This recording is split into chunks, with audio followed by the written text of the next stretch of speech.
1. At the time of this story, I was 10 years old and lived with my family in England.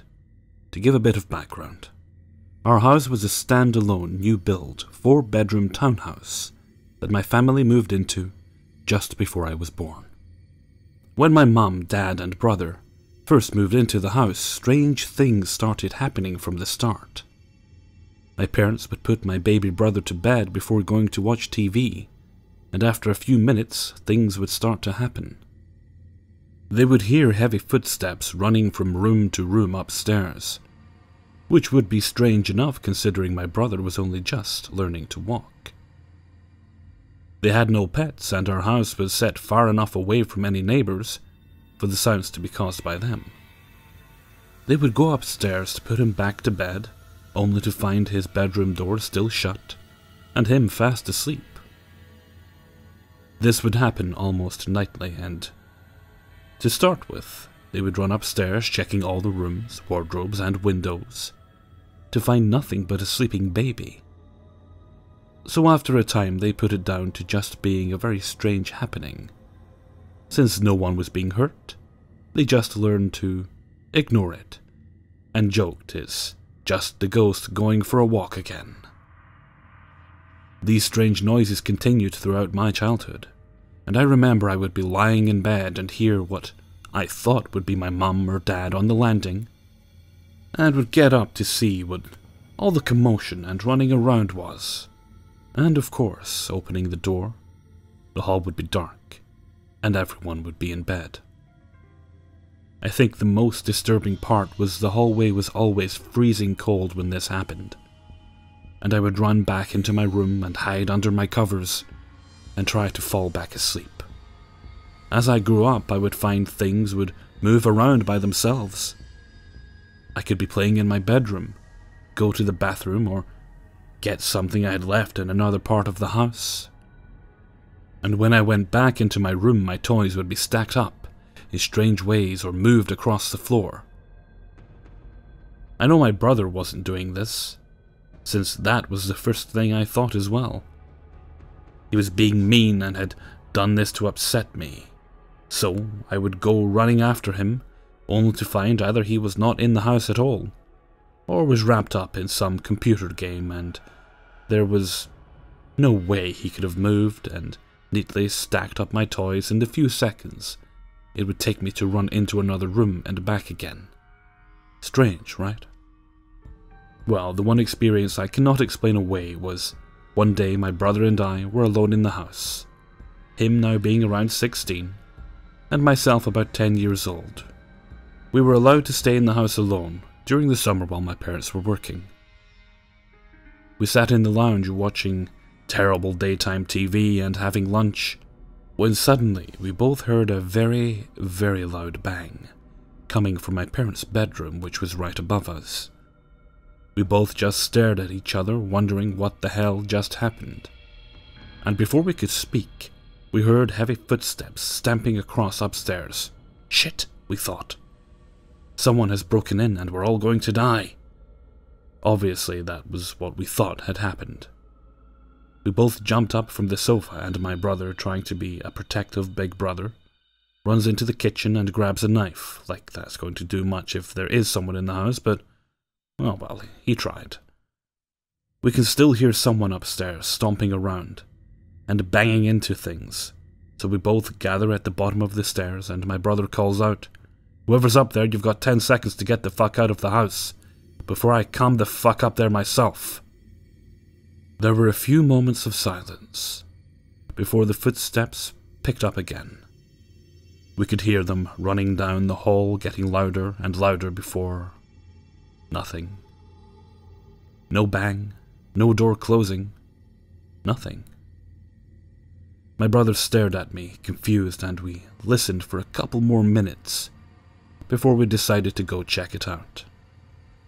There was no one upstairs. We both went up and checked all the rooms, cupboards, and the attic has a lock on the outside, and that was still bolted shut. There was nothing there. The thing that haunts me, though, is that all the windows were shut and locked from the inside.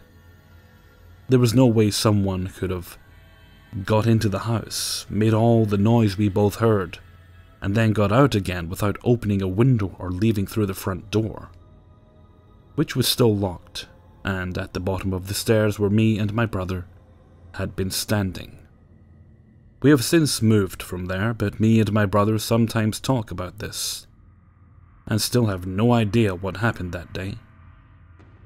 I am certain that house was haunted. I did a little digging years later, and found out that the land the houses in our estate were built on used to be a coal mine that was shut down because it collapsed years ago, killing 7 men inside, and another 2 who tried to dig them out. I don't know what to think of this, but I'm glad I don't live there anymore. Lots of other weird things happened in that house, but this story was the one that I just can't explain. 2. I'm a 27-year-old white male, and I live in a pretty dangerous city in California. So this story begins with me getting into a heated argument with my wife, which resulted in me going out to the bar in an attempt to drink off some of my relationship-induced stress. Since this was a spur-of-the-moment decision, I obviously didn't come prepared with extra spending money, so I had to use some of the rent money I had in my pocket to pay for my drinks. God knows what else I bought that night, because I ended up spending much more than I should have. I only had $30 left from a $100 bill. I just needed to get another $100 from the ATM, which was located a few blocks from my house, because it was already 1 AM at this point, and the rent was due later that day. Now, there are always homeless people and thug-looking characters everywhere at all hours of the day and night around this area, so I am used to seeing that sort of thing and don't get overly nervous about it. So when I saw 2 men in dark clothing wandering aimlessly around the shopping complex, I didn't think twice about it. I proceeded to withdraw $100 from the machine and put it in my pocket and wait for my receipt, when I suddenly felt a person's arm quickly wrap around my neck, getting me into a headlock from behind. My initial reaction was like, this is not a funny prank. But somehow I knew it wasn't a joke immediately after having that thought. There were 2 black males, and the one who had me in a headlock started poking a knife into my spine and whispering in my ear, "Don't be stupid, man. Just be cool and we won't hurt you." While the other guy stepped in front of me and began shoving his hands into all my pockets and pulling everything out. For some added context to my situation, I have 2 toddlers at home with my wife, ages 2 and 3 years old. I am not financially well off. I need this rent money. Or else we could all become homeless, but something tells me that they won't care to hear about my sob story. So anyways, the man who was rifling through my pockets takes out my phone and pack of cigarettes and wallet, searches through my wallet and takes the $30 out, then puts the wallet back in my pocket. I'm really hoping that he assumes that's all the money I have and will leave me alone now. But then he begins to reach his hand into the pocket with my $550 in it. I start to panic, and I know that I need to come up with a way to escape with my money, and I'm frantically trying to think of the solution. Luckily, I tend to perform very well under pressure, so just then, I realize that I can feel that the man who has me in a chokehold has loosened his grip, so I take that opportunity to suddenly jerk my body out of the headlock with a spinning motion and jump away from him as quickly as humanly possible. As I did this, I saw that I had startled him with my unexpected maneuver, but not enough, because he immediately tried to lunge at me with his knife. He swung the knife upwards from his side, like he was going to uppercut the blade into my goddamn stomach. It missed me, thankfully, but just barely. The blade literally went up the inside of my shirt and ripped it open as I fell backwards trying to avoid it. I landed on my hands and butt, and sprang up to my feet faster than I ever would have thought possible, and started running for a neighborhood of houses. I smoke cigarettes, so usually simply running across the street has me gasping for air. But because of the adrenaline rush I was experiencing, I felt nothing. I'm starting to get a good distance away from them, so I come up with the idea to run through every house's front lawn, close enough to the front doors, so that I can quickly knock or pound on each door in an attempt to alert somebody. I look behind me after running past and pounding on about 4 doors, and sure enough, they are still trying to keep up. I begin feeling an overwhelming determination and confidence that I will escape no matter what. My boys need their father to make it home to them, and no pieces of shit scumbags are going to deprive them of getting just that. That feeling overpowered my fears of possibly dying or being hurt, so I wasn't feeling frightened at all at this point, just determined. I suddenly realize I'm 1 block away from the highway patrol station in my town, so I book it in that direction. The distance between me and the muggers stays consistent until I make it to the highway patrol station's front doors. When I look back down the street to see the men running in the opposite direction. So I explain to one of the highway patrol officers what happened. Then he tells the police. They don't even take a statement from me, or act like they're going to catch them at all, which was frustrating. But at this point, all I want is just to get home. They drive me home, and the next day I call the police station to see if they found the guys. They did end up finding them. But by the time they did, the guys had nothing illegal on them, so they couldn't do anything. I asked if they retrieved my $30 from the guys, but the officer said that they can't just take $30 from 2 random black guys just because I was robbed by 2 black guys. They can't prove it was them. Whatever. So the muggers got away scot-free, and I walked away with a valuable lesson to never walk around late at night, especially not to an ATM machine at 1 in the damn AM. So pieces of shit scumbag cowards, who have nothing better to do than to try and hurt other people to take their hard-earned money instead of earning it for yourself.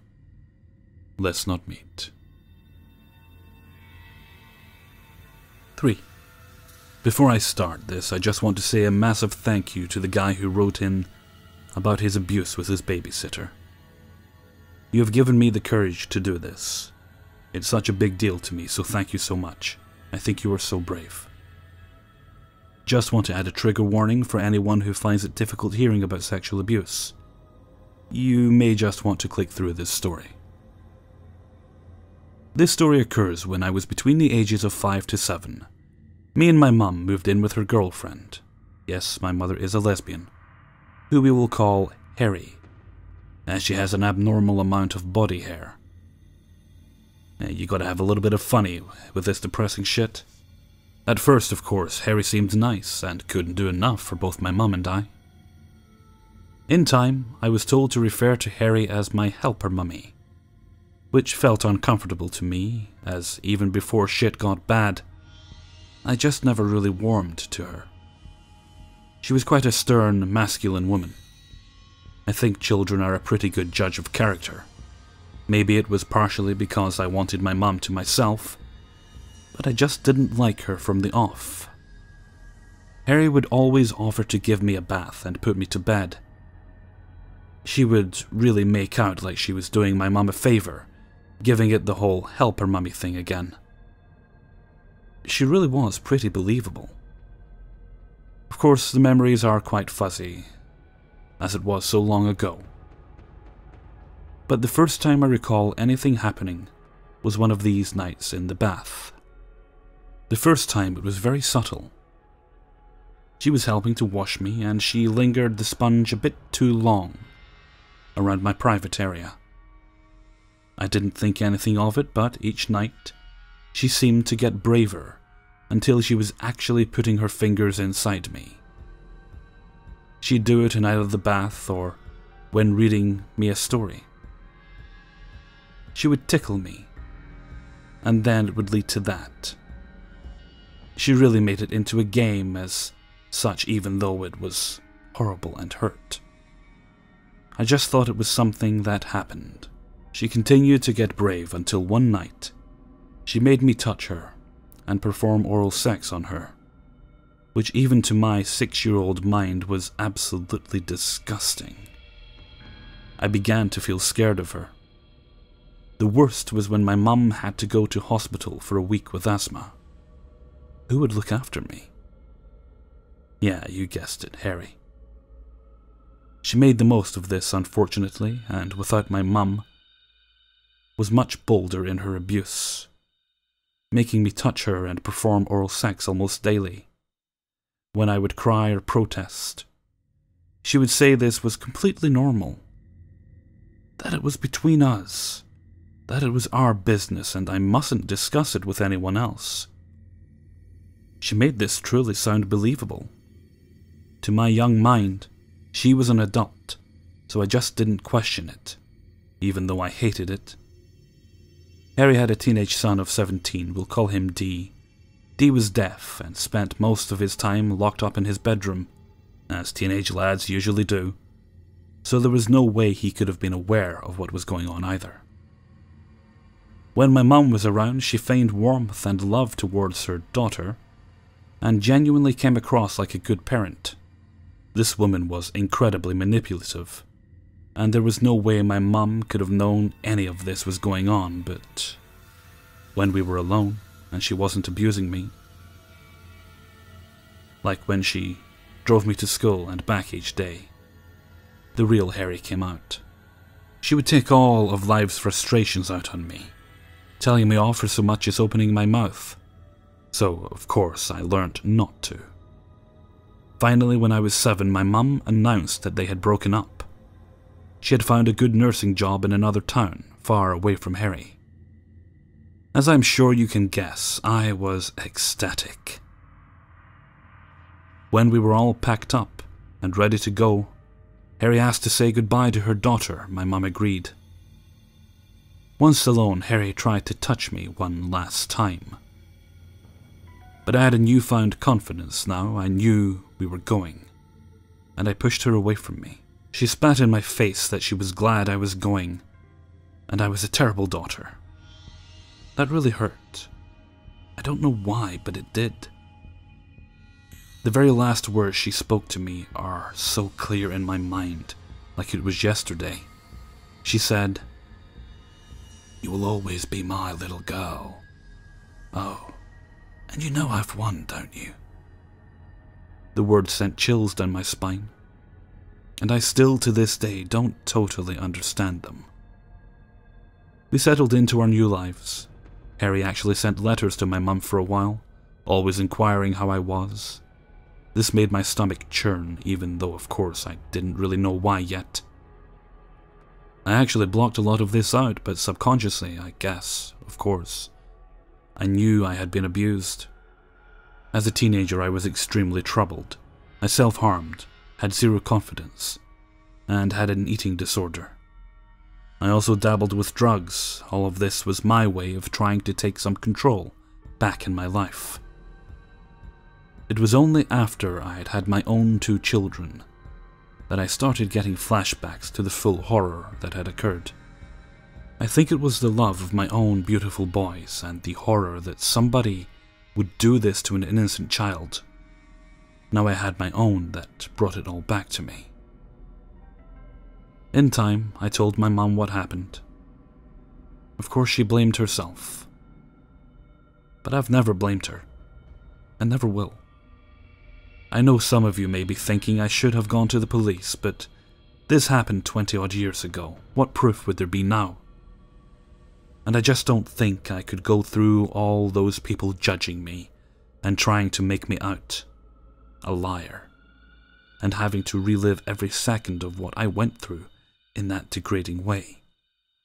I've had pretty bad PTSD because of this, and been on a variety of different medications over the years.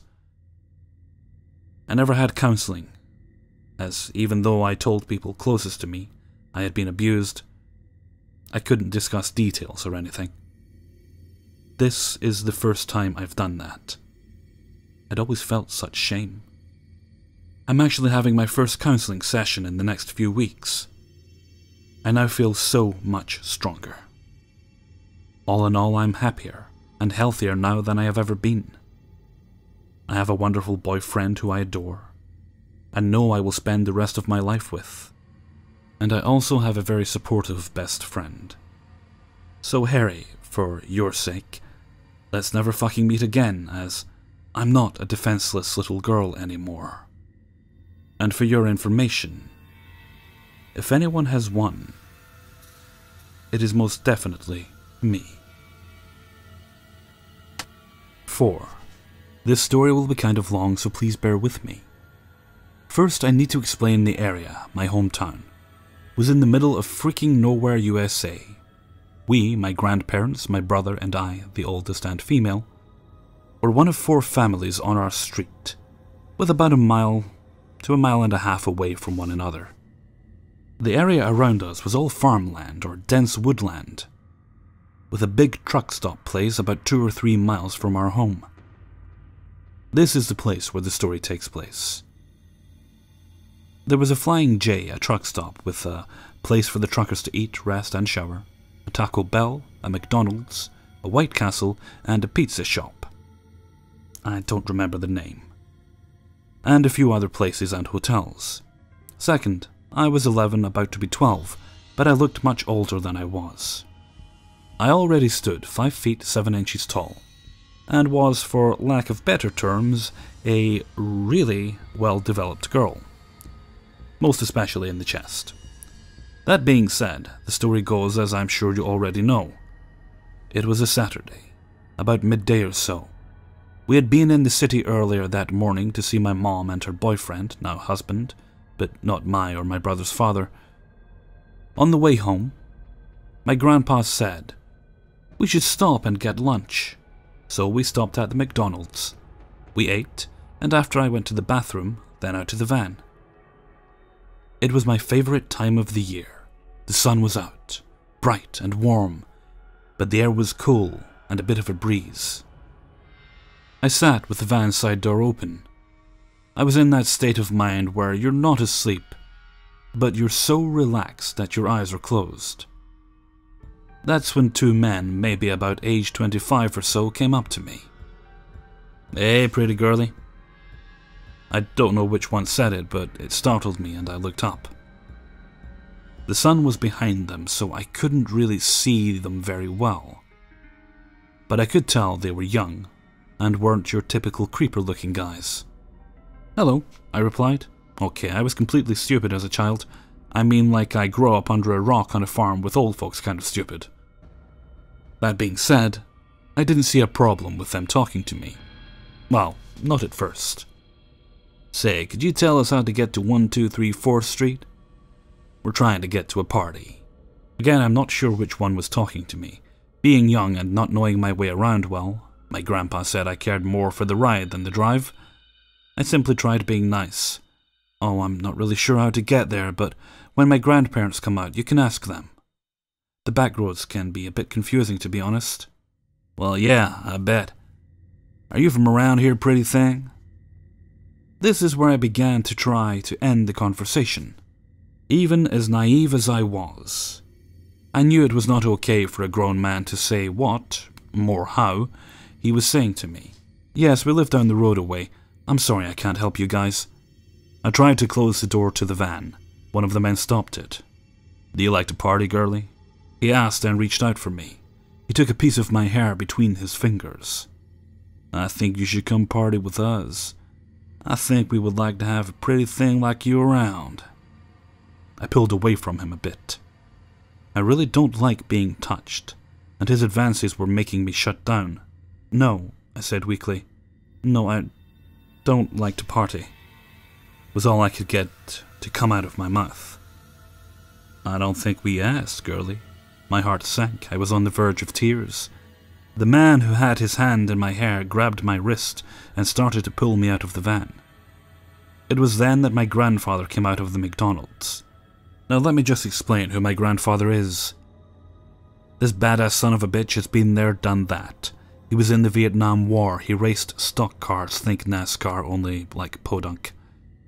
He worked for 40 years before and after his time in Vietnam in a steel factory smelter. And God knows what else. This man was more like a giant walking muscle. And the man holding my wrist just became public enemy number 1. They never saw him coming. He hit the man that never touched me so hard it broke his cheekbone and nose at the same time. He then grabbed the man that had touched me and broke his arm and pulled it out of the socket, all in the same motion. "Go inside. Tell your grandma to have him call the cops," my grandpa said to me. I did as I was told. It was the first time I had seen my grandfather hurt anyone or anything. He was so calm it scared the hell out of me. I told my grandmother, and she had the McDonald's employees call the police. The police talked to my grandpa, then to me. I heard one of the police say something about, like, they should never have messed with his granddaughter. And how there's nothing they could do to Bob, my grandfather. After that, the police said we could go home and told my grandfather that they would let him know if anything comes up. I don't know what that meant, and to be honest, I don't think I want to know. Well, that's my story. It used to bother me that this happened. I have a lot more stories if this one is liked. I have a lot to do with my grandfather. He and I were close, so he's in like 80% of them. 5. One day at my school, a girl in my maths class who I didn't really take notice of started talking to me out of the blue. When she sat near me, when we were on computers in one of my maths lessons. I can't remember exactly what we were talking about as it was a good few months ago. Anyway, I wasn't weirded out at the time as she seemed like a nice girl. Later that night she started messaging me on Instagram, asking me things like what's your favorite band and what's your favorite color. When I answered these questions, she'd always reply saying me too. I thought it was quite cool having someone who I had quite a bit in common to talk to. In fact, I gave her my address in case she wanted to hang out. You might be expecting me to say that she came to my door, wielding a chainsaw or something. But no, she never came to my house. The next week, she was messaging me again. We were having a normal conversation about things at school, when she suddenly sends me a picture saying, "I kinda like you," meaning I'm madly in love with you. This surprised me as I had barely even known this girl for a week, and now she was saying she's madly in love with me. Things got weird from there as the next night she was messaging me again. She said to wait a minute while she went to the toilet, and then received several texts saying, then my name followed by "I want you." When I asked what the hell was going on, she blamed it on her sister. I didn't believe her. A few days later, I told her I was going to dye my hair purple, to which she said she was too. Weird. She also asked me what type of girls I liked, and asked me out again. At this point, I had told my friend about everything. Oh, and I didn't go out with her. Fast forward a while, and I was getting sick of her whining and creepiness, especially when she started talking crap about my good friend behind his back. I told her that was enough, and said that I would never love her no matter what she did. She then had a huge rant, and told me she had cut herself and general rubbish to try and make me feel sorry for her. I wasn't stupid enough to make her think she'd made me like her. From then onward, I constantly saw her watching and following me around school. This stopped quite quickly, as I told her to stop being creepy. She said she was going to her lesson, which I knew was a load of bull. Since then, she stopped watching me, or at least I think, and now hates me. What a weird encounter. Hey everyone, Hellfreezer here, and thank you very much for listening to 5 True Scary Subscriber Stories, episode 17. Thank you very much to everyone who sent in their stories to me. If you yourself have a story you would like to share, then please do send it in. You can find the link in the description of this video. Just click where it says show more, and you will find my email, which is the email address I use for this channel. I would also like to thank those of you who have been pointing out that the channel Mr. Scary is yet another channel stealing my work. I appreciate you telling me, and I am aware of the situation. There are actually lots of Mr. Scaries, but this particular one is taking not just my own work but other narrators and heavily distorting the voice to try and disguise it. So thanks to everyone who's pointed that out to me. Okay, let's see, where are we now? This will go up on Tuesday. Okay, so on Wednesday we're going to have True Scary Stories. I'll be recording that right after I'm done here. And on Thursday, I haven't decided about Thursday yet. I'm thinking a glitch video, but I'm not 100% set on it. I didn't do one last week, although the clown video did quite well. I was very pleased to see that I actually did quite well indeed. Yeah, probably won't do another one, but I'm glad to see it did well. Oh, did you actually hear that apparently since these clown sightings started, McDonald's is scaling back the use of Ronald McDonald in its ads, from what I hear. Oh dear. Okay, anyway, then on Friday, I've already got stories for a paranormal on Friday, and I've got almost everything I need for a TIFU on Saturday. I just need one more, and that won't be a problem to acquire, I don't think. Gives me quite a few days. So yeah, that's where we are for the week. Okay, so I think I'm going to head off for now. So until next time, thank you very much for listening, and take very good care of yourselves.